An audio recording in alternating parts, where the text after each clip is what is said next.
mic up. Turn it up.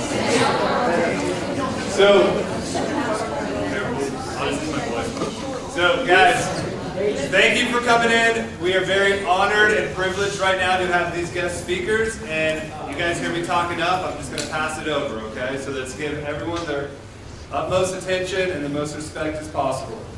So let me introduce Flora Lee Gansler.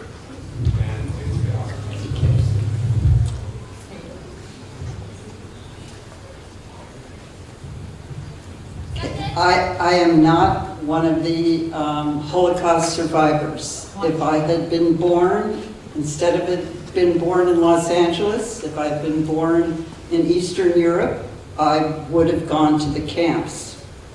So today you're going to hear two very special speakers. Neither one of them went to the camps. That's correct. So we have and they will tell you their stories. But as you're listening to these stories, I would really like you to think about the campus that where you go to school, and many of you will be going to Rancho Cotati next year. I want you to think about how your campus, your experience, could be so much better if you think about words that you never want to have to say to somebody that might be hurtful, or that words that might be said to you that would be very hurtful. So as you're listening to these two, Olga and Peter, talk to you, think about what you never want to hear again. Okay, so at this point I'm going to pass this to Olga, and she's going to tell you about her story. Thank you. First, I would like to thank the school, the principal, the teachers, and all that invited us, and that we were able to come and share our stories. And please let me know if I'm too loud, too soft, or you can't hear me. As I walked into this facility and saw all these young people running around lunch, am I speaking too loud? Thank you. Anyway, and walking down, we walked through a lunchroom, and I saw a sign, and the sign said, "Curiosity," and it hit me. And I said, "Curiosity, what a wonderful world. What a wonderful word." It really is. If you remember it all your life, never to stop being curious, always to learn something. Curiosity is one of the most important things in our life. But I am here today to share some stories with you that happened to me. Being about your age, I was really about your age when it started. I'm going to sit down and just talk to you. I had a bunch of outlines and stories and a book. I will read something from it, but at the moment I would just like to share with you my story. My story, I was born in Hungary, which is on that map. And that is bordered by Germany and Czechoslovakia. And in the First World War, Czechoslovakia was part of Hungary, and they took it away after the First World War, and some of my mother's brothers and sisters ended up on the Czechoslovakian side. And we remained on the Hungarian side. Anyway, I was about 10 years old and going to a school like you, and the teachers kept talking about, oh, all these Jews here, all these Jews, my goodness. And you know, Germany was a very anti-Semitic country. What happened is that they were in a depression. People had no jobs in the 30s, 1934, 35, and it was very sad. And the president was kind of an old gentleman, and he died in 1936. At that time, Hitler came into power. And Hitler already, does anyone know who Hitler was? Okay, what do you think? Who was he? Well, he was the Fuhrer. Just, could you stand up and just say, did you ever hear the word Hitler? Yes, Hitler was the Fuhrer of Germany. He reigned over and took over many of the countries surrounding, trying to separate the Jews from, there was a certain word for Germans that had blonde hair and blue eyes. Aryans. The what? Aryans. The Aryans, yes. And they made Jews seem like they were much lower beings than everybody else, and just got rid of them. Thank you. Thank you. Anyway, he came into power, and he really, really wanted to destroy many of the people. He had some feelings that Jews were something different, and they were not good people, and he disliked them. And so he started a young group, which was called the Youth in the Brown Uniforms. And Hungary, my country, also adapted it.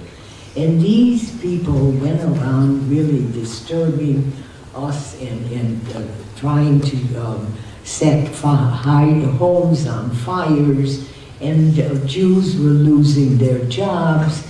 And my mother was a very, very good dressmaker. And she was doing work for the mayor of the city and for the mayor's wife and the police chief's wife. And they kept telling my mother, please leave, please leave. This is very bad. Things are coming and you just won't be able to remain. And my father had relatives in America, and she wrote to the relatives, and of course America was not just handing out visas, it was very difficult. But in 1938, there was a visa for my father, and my father sold his business and took the first ship. We're going to just run through some of those films as I'm talking, and then, it'll show you. Could we have the next one, please? So I think that's my mother on that one. Yeah. Anyway, my mother really was an extremely bright woman. She knew that things are coming very bad. And so that was the best thing, that my father was able to leave, and we went on. Anyway, about 6 months after my father left, things really became very bad. I could not go to school anymore.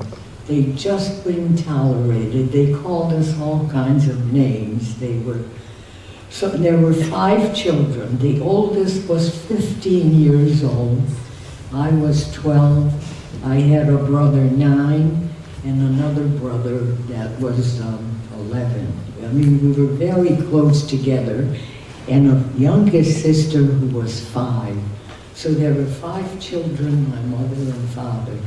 My father left. We really were destitute. We sort of was enclosed. We couldn't go to school. We couldn't go out. And, money is running out. It's very sad. But anyway, we're waiting. It's another year before 2 visas arrive. This is my mother, and then a picture of my father and my 15-year-old sister. Anyway, what happens is we're stuck, our shoes are pulled down. You're in fear every single night. Who's going to come? Set your house on fire. How are you going to make it? Can we get out? Will we ever see our father again? No. The distrust, the fright was there all the time.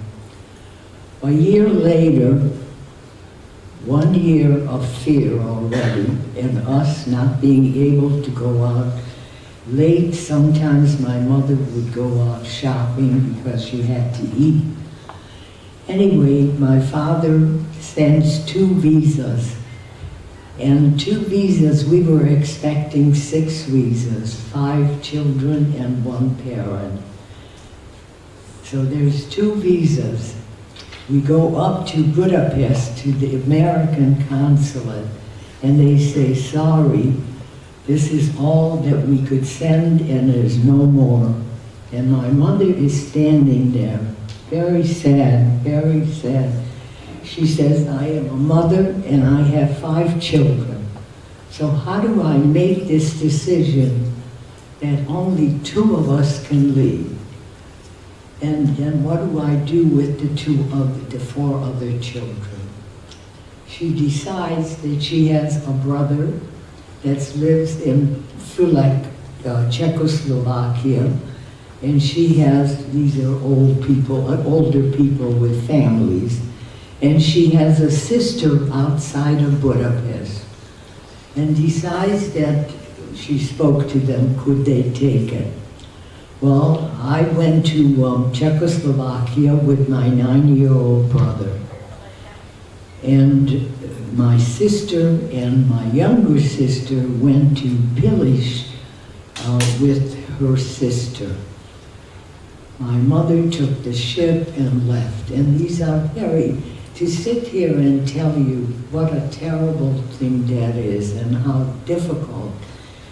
I can tell you today how my mother must have felt. But she's sitting in tears in the office of the American consulate and say, how could you do such a thing? How can you separate a family like this? And who knows if we'll ever see each other again. But my mother felt that if she doesn't leave, nobody's going to survive. Every window shade was pulled. We ate very little, and we did very little because things, we could not go out. We'd say, yesterday I was your friend. Today you're no more my friend. So anyway, my mother finally leaves, very, very sad and desperate. I am Czechoslovakia, and my sister, my 15-year-old sister calls, sends a telegram. There's no call in those days. But first I have to tell you, it was a city that my brother went to school. They didn't let me to go to school.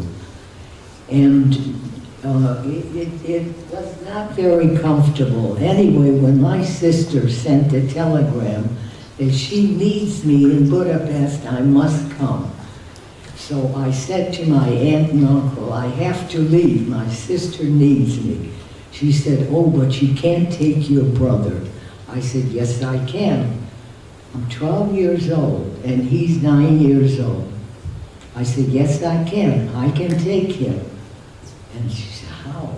I said to my mother, I'm going to take care of him, and that's exactly what I'm going to do, is take care of him. They got us tickets, we got on the train. I was scared stiff. I am sitting there worried. We didn't have too much papers. Who needs papers?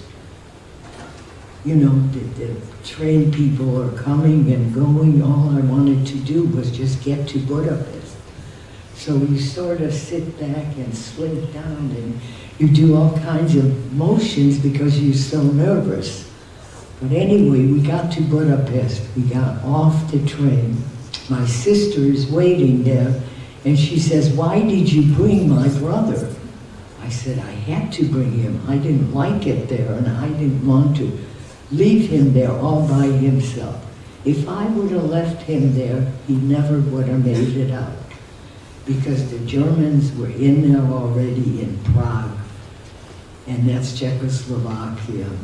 So my sister tells me that we're in trouble, Because Hungary, when they give you your exit visas, they say you are no longer a Hungarian, and they give you a date. And the date said so-and-so. And at that time, we have no American visas to come yet. So what are you going to do? I mean, this is really terrible. And I said to my sister, you have no choice but to go back 4 hours on the train, 4 hours back, 5 minutes. Okay, anyway, what happened was the police chief did everything in his power to give us the exit visas. Finally, well, we were shut in, really shut in outside of Budapest. But anyway, so 9 months later, shut in, again in this house, a train is leaving from Budapest in 2 weeks. We go, and it's a snowstorm, and the train doesn't want to go. And finally, they leave. We're on a train, and a soldier comes on with a gun and a bayonet and opens our suitcases and takes out, breaks the lock and throws our clothes on the ground. Anyway, if not for my 15-year-old sister, we never would be here because everything went wrong. First, we were shut in. Second, we could not, we had to go and get the papers redone so we could leave the country. When we got to this ship in Genoa, Rome, they didn't want to let us on because we were all minors. And so my sister is walking up and down, begging everybody, please let us on, please, because we have to get out of here. We have nowhere else to stay.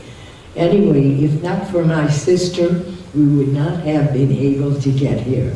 I am just going to finish with one thing. This is a book. I wrote 2 books, one for adults and one for teenagers, and I'm just going to read a few things about, for you to remember. Remember always to have an open mind. Do not bully people. Do take them where they are. Be kind to one another. Life is difficult. There are lots of things coming your way as you grow. You'll see. So I'm just going to try and find, it is this kind of, there's not very much time, but I wanted to just read this to you. And then, Children of the War. The concentration camp called Theresienstadt was located just outside of Prague, Czechoslovakia. 15,000 children passed through Theresienstadt during the World War II between 1940 and 1945. Less than 100 survived. After the war was over, metal tubes were found underground at the camps. Inside the tubes, 1,000 drawings were found, drawn by children while in the camp. Later, a book was published called I Never Saw Another Butterfly. It is a wonderful one, a book. I will just read one short poem that this child wrote while he was living. He never made it out of that camp. I am a Jew.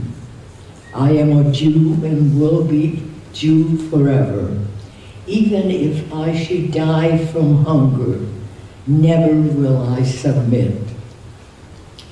I will always fight for my people on my honor. I will never be ashamed of them. I give my word.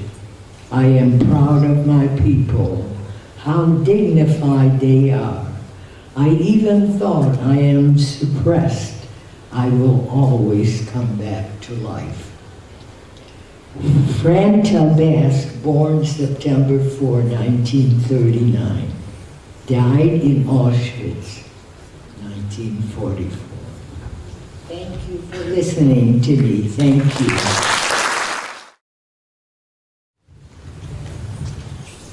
Hi, everybody. I want to do a little introduction before I tell you something about my story and that's relevant to being a survivor. But in the introduction, what I want to say is that I have two hopes here today. One hope is that we sort of can pass the baton over to the next generation, to all of you, a baton of understanding of what has happened and of the genocide and cruelties that have occurred not only to the Jews, by the way, but to the Armenians, the ones in Darfur today, in Syria, the amount of people who are displaced and have no place to go. Some of those problems still exist. I went to visit Dachau concentration camp, which was an incredibly emotional experience for me. And outside the camp, there's a large piece of granite, and it's carved with two words. Anyone know what those words are? They're never again. But unfortunately, it is happening again. We haven't quite learned the history of what occurred and haven't been able to find ways of avoiding repeating some of the horrible genocides that have occurred. So, the first part of this is, you're the generation that has to carry this forward. Olga and I are getting old, and a lot of the survivors have died. And we need some of you to know so that you can pass it on and you can work towards a better world. What I'd like to do now is I just want to take a second before I get into the second other hope.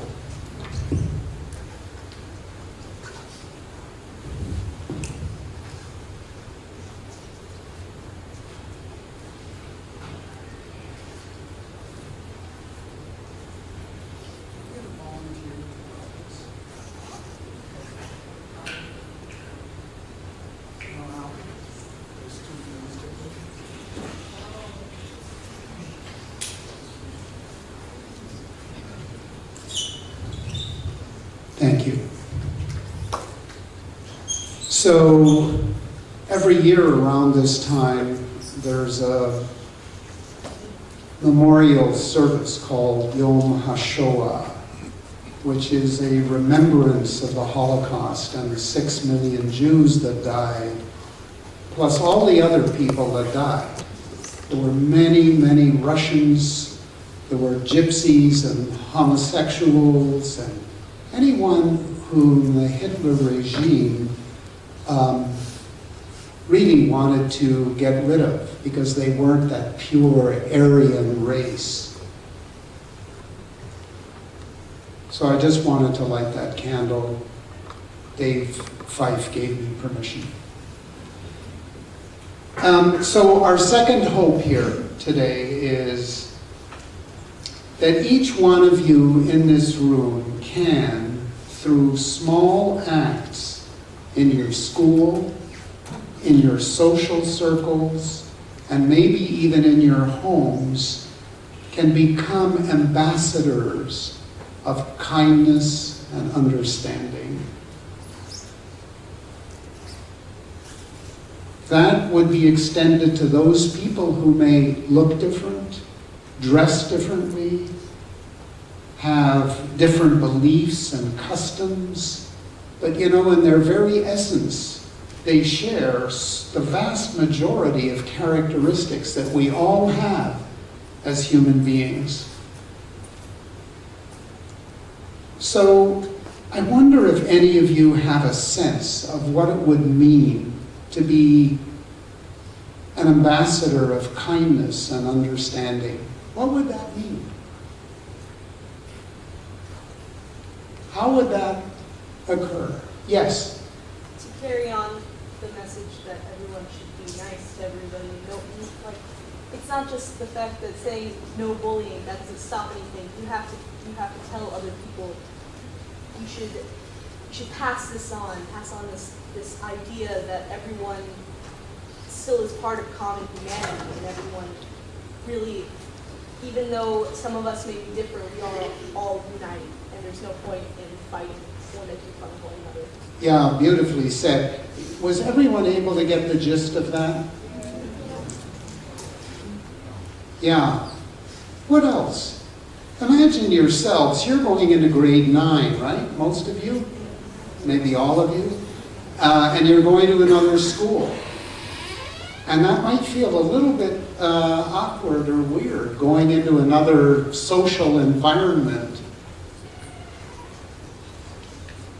What kinds of acts of kindness would you like when you're standing there on that first day? Yeah. Someone to come and help us show around school, or just help us to probably tell like the older people not to pick on us, because normally we go to the school the first time we try to pick on us. Right, exactly. There's something about someone offering, someone welcoming, someone even simply saying, hey, hi. Can I show you this? Or do you know where this is? That in and of itself is an important act of kindness and understanding. Okay, so you get the idea. So I want to tell you a little bit about my story. And really, you know, I'm one of the very lucky ones, a lucky survivor. Lucky because my parents had the foresight to leave Germany when Adolf Hitler was elected the Chancellor, the Reichskanzler of Germany. You know, when he was actually made Chancellor of Germany, and it was 1933, my father, who was a physician, a doctor, opened up a private practice office. And within a couple of days of opening up his office, somebody threw a brick through the window with a note basically saying, "Get out of here, Jews." And signs in the streets started appearing saying, "Avoid Jewish doctors," soon to be followed by more and more laws that forbade Jewish doctors to treat non-Jewish patients. So my parents made a difficult decision. They decided to leave their family and their community behind and to emigrate to Milano, to Italy. When they did that, my mom found out that she was pregnant. Well, I was born in 1937. My grandmother was in jail because she refused to let a Nazi become a partner in a very small family business that she owned. And this was the beginning of a policy of Aryanization of Jewish businesses. Do you get that term? The Aryanization of Jewish businesses. In other words, they wanted to slowly take over with Aryan people Jewish businesses, and Jewish workers got fired and Jewish businesses were forced to close. Eventually, my grandmother got out of jail, but they took her passport away. And so she could never travel anymore. So I'd like you to just step back for a moment and wonder, can you imagine the impact of all these events? Just in my family, having a rock thrown through your window with a note, growing restrictions on Jews like special benches we had to sit on, stores we couldn't go into, no marriages or sex between Aryans and non-Aryans. And as I've mentioned, going as far as jailing my grandmother for not wanting to allow herself to be forced to take on a Nazi as a business partner. What do you imagine my family felt, like so many other families felt at that time? I mean, what was it like to see these things restricting you and causing all these issues and problems? What was that like? Yeah. Anger but helplessness. Like you can't. Anger but helplessness. What else?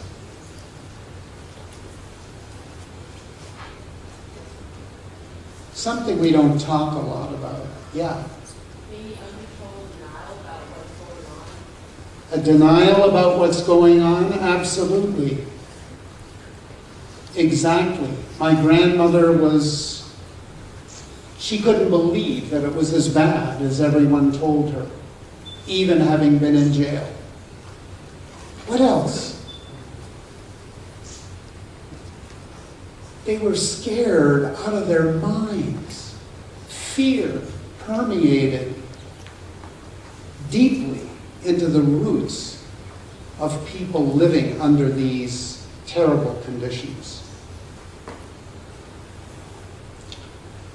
So my house, my living situation was filled with anxiety from the time I was born. My parents hired a sweet, loving Italian woman by the name of Ottavia. And she was not only like a mother to me, she was a mother to me. She took care of me because my parents were totally preoccupied with all they had to deal with. And furthermore, to be honest, like Anne Frank's experience with her mother, my mother had very little idea of how to take care of a child. So I was fortunate to have a loving and caring Ottavia. On my first birthday, my parents went to America for 6 weeks, and Ottavia took me to Berlin to be with my grandmother, who was no longer in jail. My Oma, which is a German and other country's name for grandmother, she bought me a teddy bear on that birthday. And I became very attached to it. And you'll hear more about the teddy bear in a moment.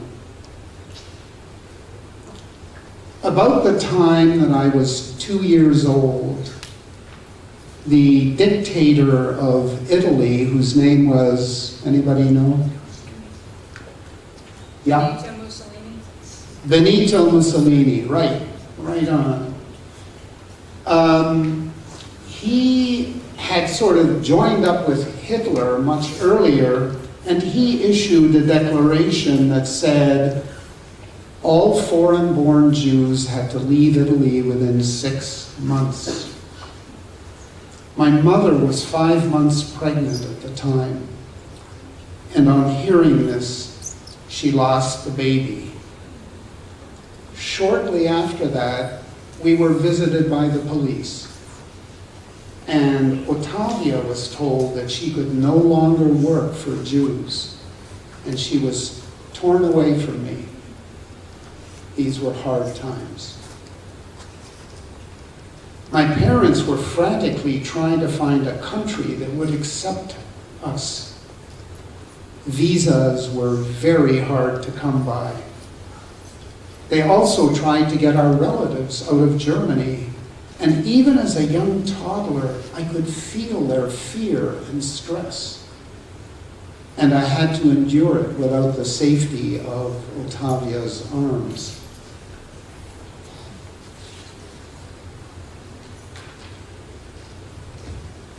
So, fortunately, my parents persisted and finally had some luck, despite the fact that the United States and Canada did not open their arms to many people who were refugees.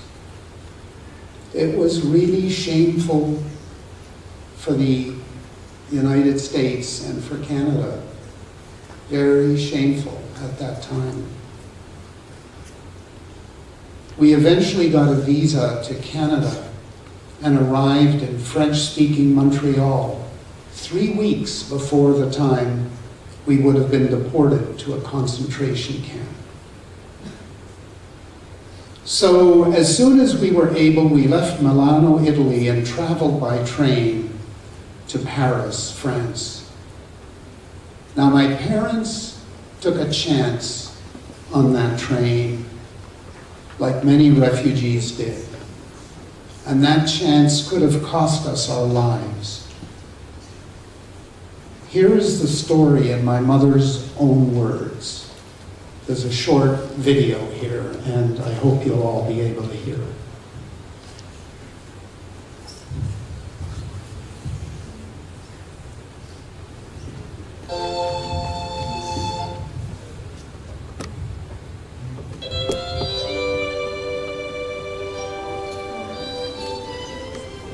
So a couple of months before my second birthday, we boarded a train heading for Paris. We were allowed the equivalent of $50 and whatever belongings we could transport. Now my parents took a chance on that train, as many immigrants did. Now, my mother, since many years, collected oil coins, and she gave them to me. And I went ahead and bought yellow caramels, a bag full. And I bought yellow rocks and covered the gold coins with the yellow rocks, threw some of the candy out and took the wrappings and wrapped them and put them in the bottom of the bag. And on top, the candy. And put the candy quite openly on the little table that you find in the sleeping cars. Okay? But at that time on the border, there were no more Italian carabinieri. There were SS Nazis. And because we had immigration papers, they went to all our stuff, but got stuck on your favorite teddy bear and cut them to pieces because it was a known fact that people were hiding money here. So the first thing in Paris we did was we bought a new teddy bear. As we sailed off to Canada, our hoped-for safe haven, my parents experienced what so many others before and after them went through when they said goodbye to their parents, knowing this could be, and in fact it was, the last time they would see one another.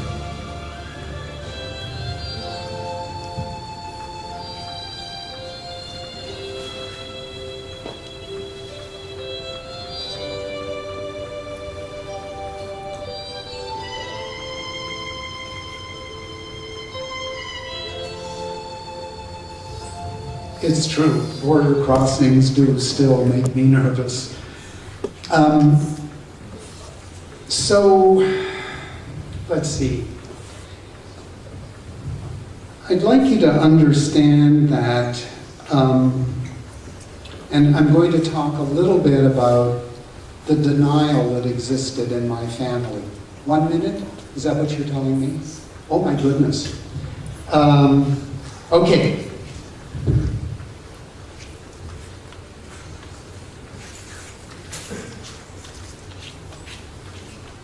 So I needed to take this history and actually memorialize, oh dear, memorialize what my family went through so that my children, I have 5 children, could have something permanent that would honor what's happened in my family at that time. I'm sorry, I guess I was more long-winded than I thought. I had a piece I wanted to talk about that had to do with denial. And someone here talked about how people dealt with all the fear through denial. And that certainly happened in the case of my family.